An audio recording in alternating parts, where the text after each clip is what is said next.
Hi guys, welcome to another review, and today I'm going to be reviewing my first DVD, or set of DVDs I should say, and my first box set, and it is the CBS box set of Star Trek The Next Generation. Anyway, here it is. It's a very nice box set. I purchased mine off Amazon in early July. It was 55 to 60-ish pounds. However, it's like 75 on Amazon now. I don't know why, it just shot up. But regardless, I also purchased the Voyager box set, and I got next day delivery, as in like one day rush kind. And yeah, woke up next morning, started watching some Star Trek, so it was perfect. But here we have the box set, as you can see. It's got the full journey written there, which is the proper term, I suppose you could say, of the box set, like the official name.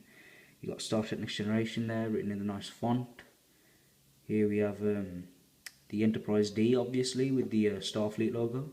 I'm a bit concerned, well, not concerned, but confused as to why they didn't give this box more of a blue look, as you know, to kind of coincide with the opening titles. But oh well. On the side, we've got this. It's a bit dusty. It's been sitting on my shelf. And here we have all of this on the bottom, which just shows you running time, etc, etc.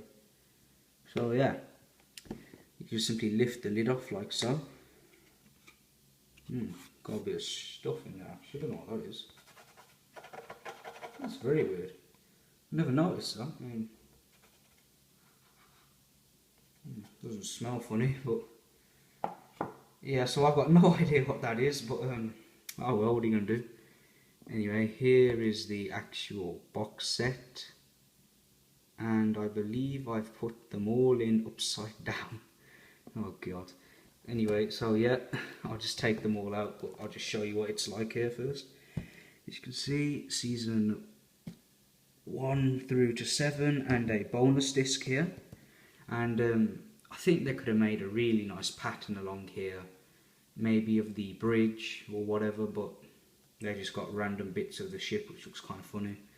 And yeah, I'll just essentially tip it upside down, and there we go.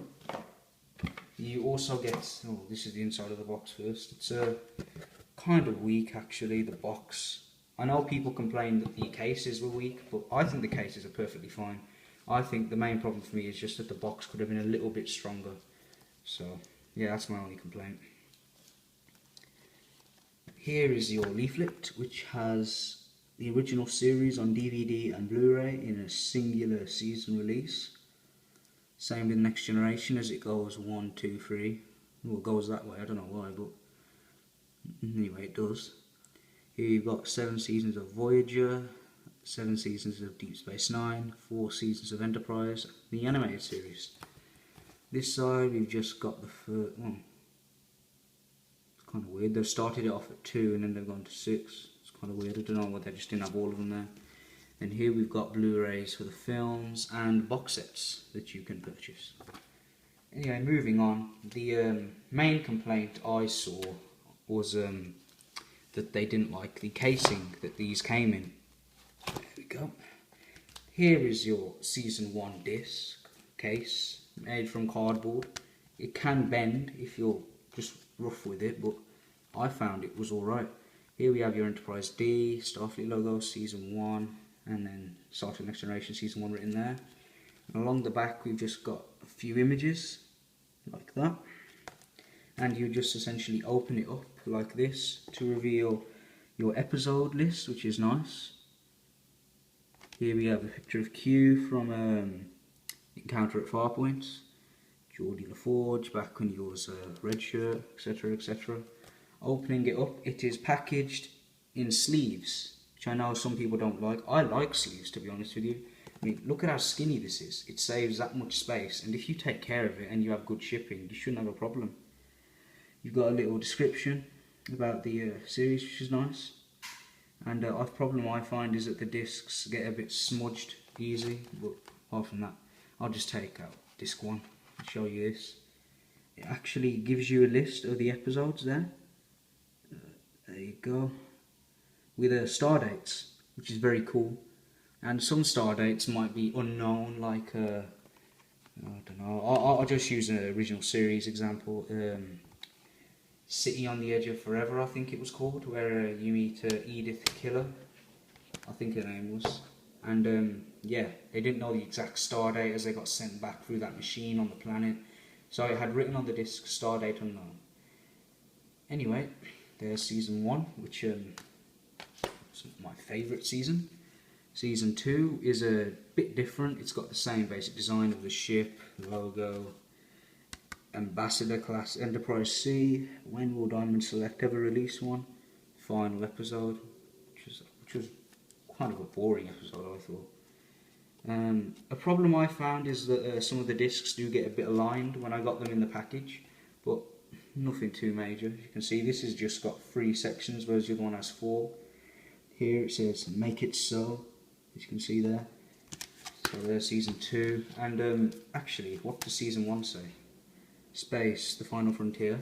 When I first read that, I thought that the next one would say, "These are the voyages," and then 3 could say, "Of the Enterprise," and blah blah blah. So I thought they could have had that carry on, but they changed it to just general quotes from the show, which was kind of disappointing, I thought. Season 3, the introduction of the new and much improved outfits. But on a side note, I've actually ordered myself a captain's outfit from Next Generation, as I am actually going to Destination Star Trek, and I have booked the session on the bridge with Patrick Stewart, John Delancey, Geordie LaForge, LeVar Burton, etc, etc. However, Jonathan Frakes sadly pulled out at the last minute. I am upset, but I still get to meet my favourite Next Generation character, Brent Spiner, Lieutenant Commander Data. So yeah, I'm really looking forward to that, and yeah, just a side note, you know, I just saw this and I've remembered the new outfits that they introduced. This has 4 sections, and here is your DVDs listing, you can see there. Locutus of Borg, you can see that. The continuing mission. Why they didn't have to explore strange new worlds and everything else after that, I don't know, but oh well. Season 4, which has a nice picture of the Enterprise again, logo. Season 4, same basic stuff here, with 4 written there. Here we have Dixon Hill. I remember he did an impersonation in one episode when he was with Whoopi Goldberg, or Guinan. She comes to his office, and somebody comes in with a gun, and he says, "Who's the doll?" And he says in an accent, "The doll's my cousin." Fake accent, not mine is, but his was kind of funny actually. Yeah, opening this up, you got a very nice Borg cube. The Robin Hood episode with Q, when I think her name was Vash, that girl came, the one that Picard had a little thing with back on Risa, I think the planet was called. Here we have him as Locutus.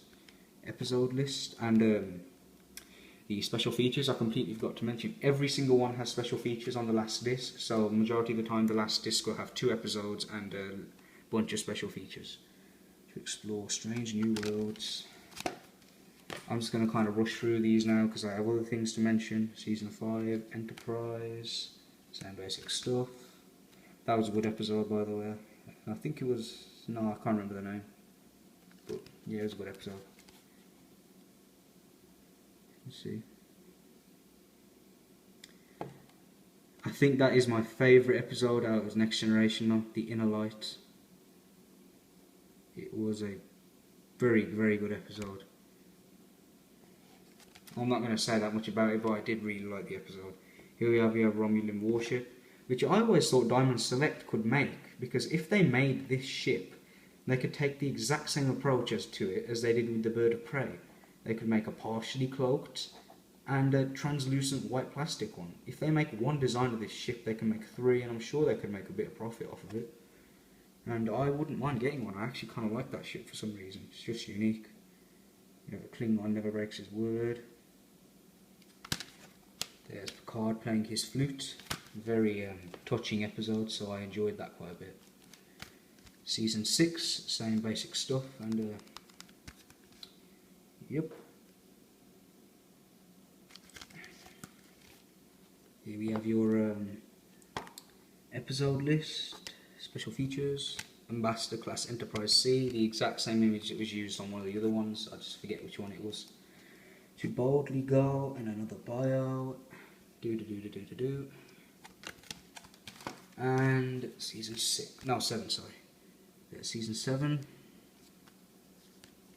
There's another ship on the back, and if you also open them all up into the back, you can get a view of the All Good Things Enterprise D, that is, and all the pictures from the show, and the Enterprise D. Here we have all your episodes as well, just in case you wanted to read them. So yeah. And here we have all the discs. Bit repetitive to start off with, but this is the last disc, and it is of the bonus disc, Star Trek The Next Generation. You got your same basic design that is on the front of the package. So if it looks a bit brighter and nicer as well for that matter. Opening it up, it's just a disc there. Just says special features. Got an eyelash on it. Go. And here we have your special features, which are quite good actually. I enjoyed them. There was a funny one actually with Will Wheaton. He was in a Star Trek museum and he was looking at these phasers in a display cabinet, and he says, I remember this one from the original series, I remember this one from Next Generation. Well, I think there were two from Next Generation, your normal hand phaser and the small one that you would hold in your hand, like, you know, like a Type 1 phaser. And there was I think it's called a Dolphin phaser that was used in Voyager and the First Contact films onwards. And he says, I don't remember this one, and the woman's like, I think she says, you're not in that movie, or something like that. Yeah, it was kind of amusing, so, yeah. Now then, I really love this box set. It's brilliant value for money. I know some people might get those individually released ones, but at the end of the day, they take up like 2 discs worth of space, so this is essentially 1 season, compared to this, which is 7 seasons, which I think, I mean, if you really are hell-bent on getting ones that aren't flimsy or whatever, then go right ahead. This takes up more space. On Amazon, in the review section, people complain saying that their discs froze, or quite a lot of them did. Now, if you were to get this, I'd say check them all, like, I don't know, check every single episode, but it's impossible in a sense, and it's incredibly tedious. So I went through the entire box set, and I had 1 disc that froze. I'll give you a bit more on that in a second, but people complained that their discs were freezing and quality of the box, so they were the 2 main complaints. Now then, as far as my freezing discs go, I was quite ballsy about it. I watched this, and I'm still watching my Voyager box set, and I've had no problems with my Voyager box set. With this one, I had 1 episode that froze. Out of 49 discs, 176 episodes, 1 disc that froze. 1 out of 49. Now, if you ask me, that's not that much of a big deal. It was the episode, spoiler alert, I think it was season 6, Ensign Ro, who had like a similar story to Lieutenant Tom Paris from Voyager. She was a Bajoran, and she went undercover and worked in the Marquis, and she felt like she belonged there. Tim Russ was in the episode, and she stayed, and Picard was upset and everything else, blah blah blah. Anyway, the scene it froze was when Tim Russ sedated her, and I was like, oh no. I took the disc out, I cleaned it, boom, it was fixed. This is a perfect box set. I mean, if you are really concerned, then sure, go ahead, check every single disc if you want to. But I just went through it normally, and I found everything else was perfect, and I just loved it. I had a blast. The picture quality was good. It was a bit compressed, like the screen, but at the end of the day, I suppose it is a relatively old show now, by today's standards anyway. But regardless, I loved it. One more thing I'd like to say that is really nice: the structure of the menu. I love it when good films or DVD or TV series DVDs have good menus. Like my Ghostbusters DVD of the first film, it has this really nice layout with the tower, which is the hotel that she stays in, or apartment, or whatever, and it just looks really nice with the New York cabs going around on the road, and it's really cool. Same thing goes with this. It can be of a workstation in engineering, a workstation on the bridge, in the captain's ready room. It would go all the way around the ready room into Picard's little monitor on his desk. It changed throughout the season to season. It could be in the holodeck, anything. And it was just fantastic. It was completely unique. The menu layout was nice and straightforward. Even with the special features, it was just one under another, which I don't really like about the Voyager box set. It's a bit too complicated to watch on, I think. But yeah, I think it was perfectly set out. The box looks nice. I like the fact that it's sleeved, as it saves quite a bit of space. And yeah, it's brilliant. Just think. This is 176 episodes right there. It's amazing, I think, and I don't have any complaints about it. My only complaint is that I finished watching them all. It's sad because I love Next Generation. And yeah, this is a fantastic, fantastic box set. I'd highly recommend you pick it up, and I'd say just avoid all those reviews on Amazon, because mine's perfectly fine, and as a whole the product's got a good review. So yeah, anyway guys, I would give this as a box set, I'd give it an 8 out of 10 because I like the overall set out, but I think it could have been improved quite a bit, and I think it would look nicer with more of a blue effect. Anyway, I hope you enjoyed my review guys, and take care.